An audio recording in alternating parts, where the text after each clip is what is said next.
All right, so in my previous video, I talked about carbs, but in this one, we're going to talk about a more specific type of carb. We're going to get into the nitty gritty here and talk about sugar, which is a carb, and I believe it is the worst and most detrimental carb to the American health. And more specifically, we're going to talk about refined sugar, not just sugar. There's a lot of forms of sugar, sweeteners, different kinds, sugar alcohols, and but we're mainly going to talk about refined sugar because that's the sugar that Americans most regularly consume is refined white sugar.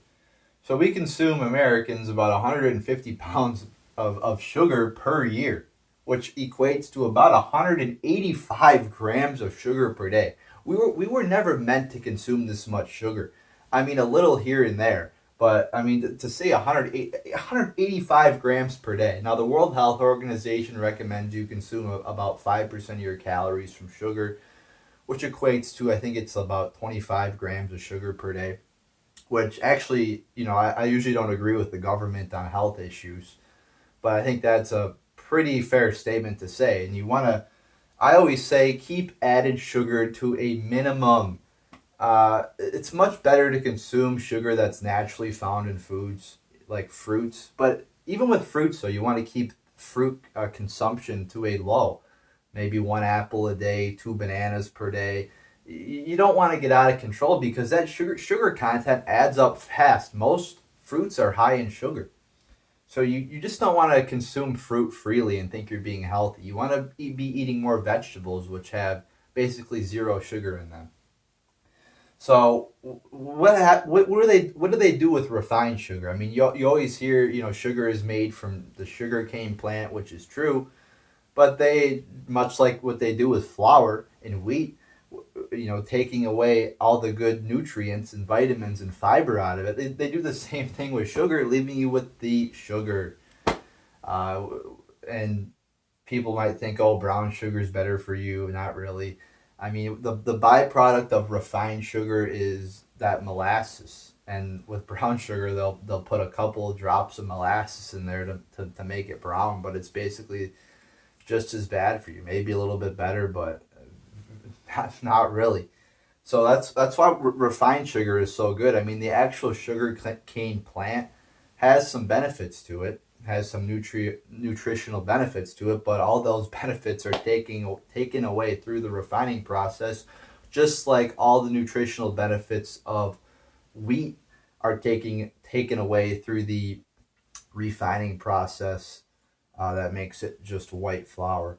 So, and then in diabetes, insulin resistance, all these problems are just out of control now. Diabetes is skyrocketing and continually is expected to skyrocket. Why? Because of sugar, because of refined carbs. Whenever you have refined carbs, especially sugar is the number one culprit of this, your blood sugar skyrockets. And then you need insulin to bring that blood sugar back down to normal. But we can't keep using insulin. If we keep using insulin, our body's going to be exhausted, and that's why we have problems with diabetes now, is because we're eating sugar at levels that have never been seen in human history before. We were never meant to eat this many sugars per day, and refined sugars too. If you go back to our ancestors, they could never refine sugar or refine flour. So these are very unnatural sources of food we're eating, and that's why we're having big problems with diabetes and insulin resistance. And we've never seen these problems before at this level throughout the entire human history. I mean, there have been people who have been missionaries in Africa who have studied and treated Africans, and they realize that once these Africans' diet become westernized, they start developing diabetes and other diseases that are more common to Westerners. So I mean, it's a very dangerous thing.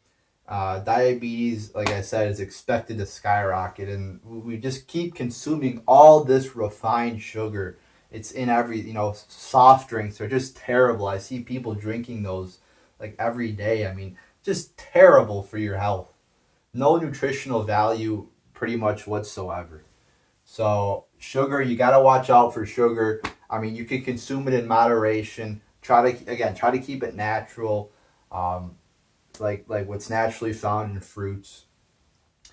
Keep added sugars to an absolute minimum. I know it's very hard to avoid them it completely. You know, if you go out to eat or you eat over somebody's house. I mean, as long as you yourself when you're cooking avoid added sugars. I mean, you'll probably 185 grams per day. You're going to be way better than your average American. I mean, a little here and there again isn't going to be that bad, but again, you're going to be much better than your average American if you try to keep it out of your diet because I mean, this is just it's so much sugar we're consuming. So, and again, very dangerous to the human health. And I believe this is probably the worst thing you can consume and probably the top thing that's contributing to all these chronic diseases. So be very careful with your sugar and keep it low. So there you go, people.